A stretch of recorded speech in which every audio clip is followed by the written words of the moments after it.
Hello reefing crew, welcome back to the channel. So today I have a water change going to be happening on this dirty tank. Looking a little rough. It's been a few days since I did my last water change, and it's been about a week since I did my last scrub. So we have a new piece of equipment that we are going to be putting on the tank to help combat some of these nitrates and phosphates. So without further ado, let's get into it. Alright, so while I'm doing this water change, let's go ahead and talk about some of the problems that have occurred with this tank thus far. First off, I use Tropic Marin's Pro Reef salt. When I mixed up the salt the first time when I was cycling the tank, I really didn't pay too much attention to it. I tested the salinity, got the salinity to where I thought it was good, and cycled the tank. But then once I started putting the fish in, I took my water in to get tested, and my parameters were off the freaking charts. The calcium was super high, the alkalinity was super high, running around a 12, and my magnesium was crazy low, and I had no idea. Oh, and my salinity was 0.023. I was like, what the heck is going on? So around this time I bought my first batch of corals, and I was like, I wanted to make sure everything was good. I took it in, I was getting some extra water, so I had them test my water, and that's when they said, okay, your parameters are way off. I think you need to start dosing some magnesium.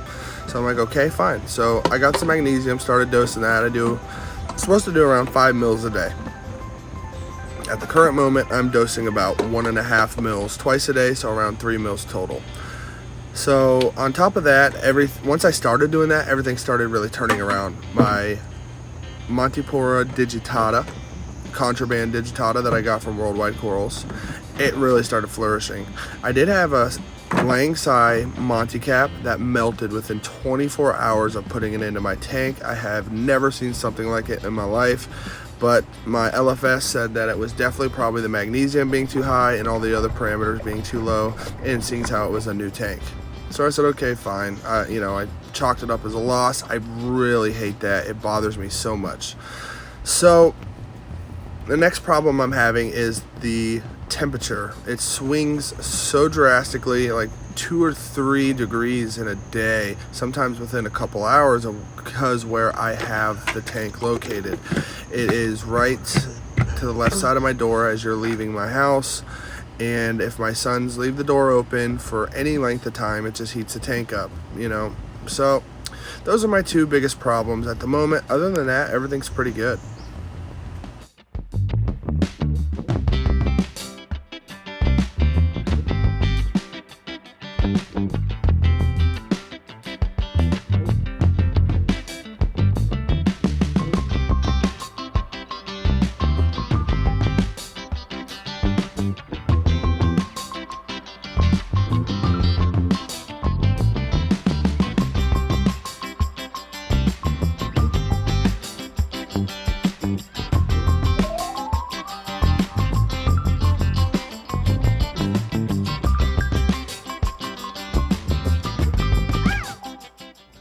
Listen guys, the Lacey Act is a big deal for me. I don't know if it is for you, but I don't only look at it as harming our hobby and taking things away from us.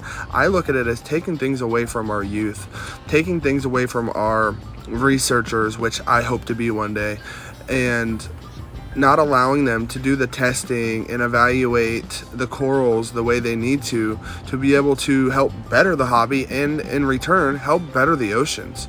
It's not about the hobby. It's not about having a glass tank full of coral and keeping them as trophies. It's all about how to make the hobby better and how to, in return, use the hobby to help the ocean.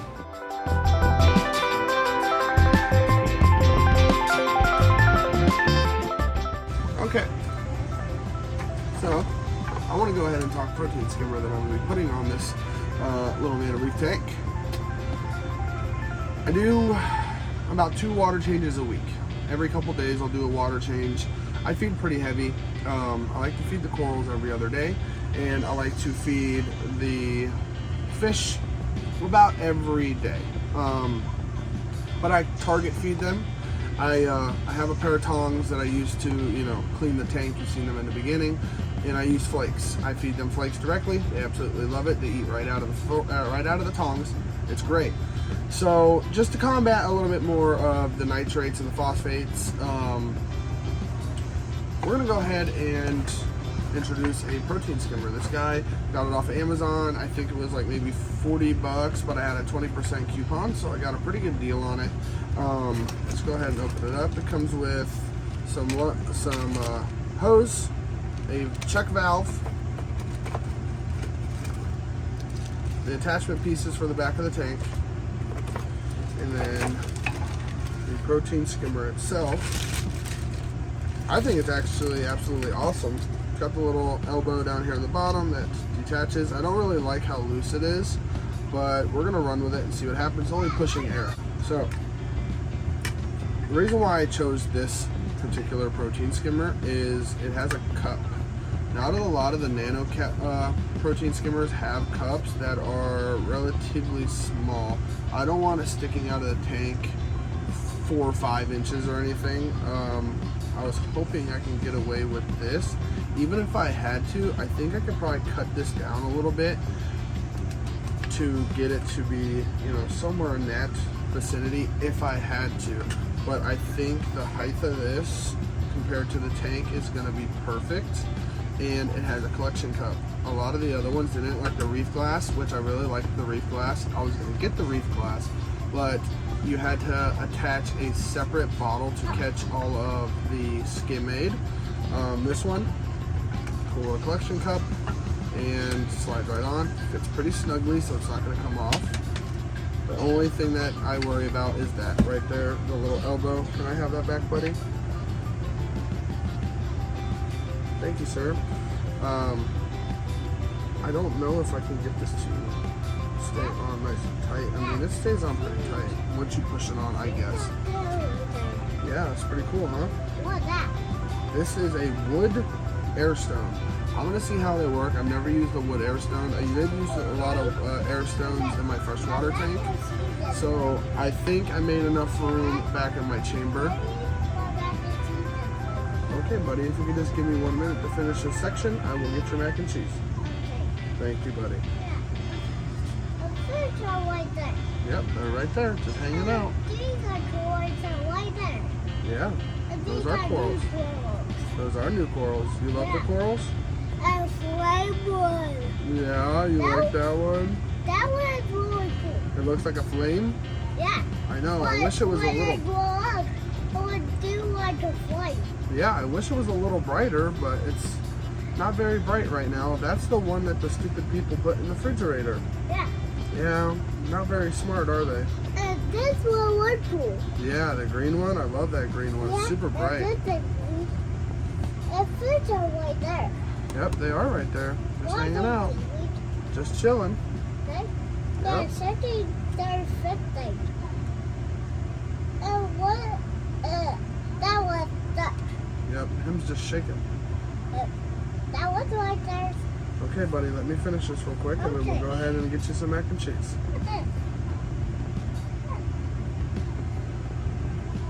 Okay, you're all good. Go ahead. So yeah, we're gonna go ahead and install this. I just did the water change, and I know there's a bunch of gunk still floating around in the water. So, okay, thanks.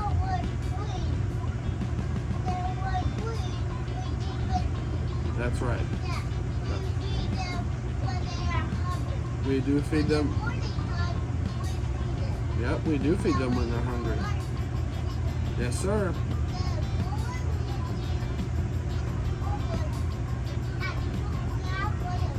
Yep.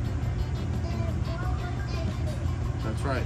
So, we're going to go ahead and install it. Let's install it, see what it looks like.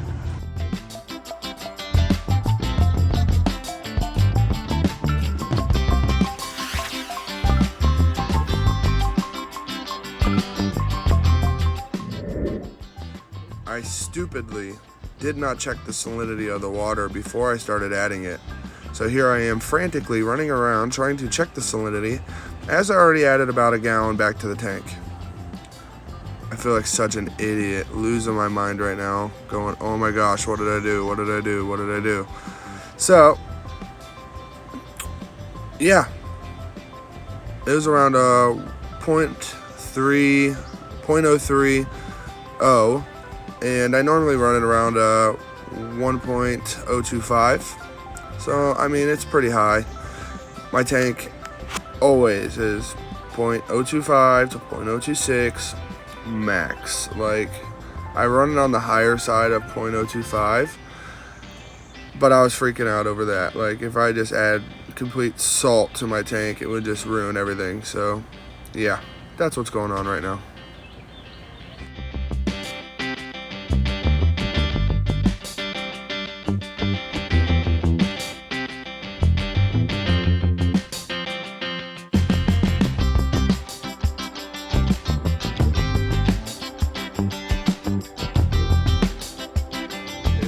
To this point here, I have it running into my little conduit. Here's my little end piece. If I need to, I can add an additional piece.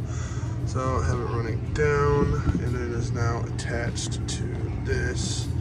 We're gonna go ahead and see what we can do. It looks like it should work pretty well. Okay. The one thing I do regret is not allowing or leaving myself any room behind this tank. I don't have a whole lot of room to work with to begin with. I made this cabinet that the fish tank is sitting on. So when I went ahead and put everything in the tank and set it up, my wife, my better half, if you would, was like, look, let's get it snug to the wall. It's an all-in-one system. We shouldn't need nothing to run behind it. And I wasn't planning on running a protein skimmer on this at all. I was hoping I can combat the nitrates and the phosphates with water changes, but not saying that I'm not doing a good job. I just want to, make sure nothing else happens. Seeing as how it's loaded full of SPS corals, and they're just getting bigger and bigger by the day. And with the way that I feed, I want to make sure that everything is kosher. So I said, you know what, this is a cheap little protein skimmer. Never used it before, so we'll go ahead and run it. We'll see what happens. And yeah, so here I am struggling, trying to get the piece on the back of the tank and screwed down so it is stationary.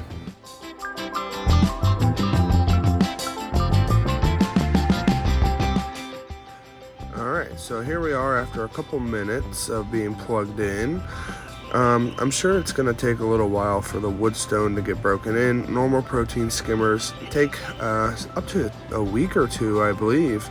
The last one that I had on my big tank took a good while for it to break in, so I'm sure this one will too. Here's the air pump that I got for this system. It's a up to 40-gallon air pump. I did install a check valve on here, but I did not install a valve. I wanted to see how well this little pump did, if I would need one to maybe turn down the pressure. But honestly, it looks like it's doing pretty well. So we'll see what it looks like after it's run for about 24 hours or so.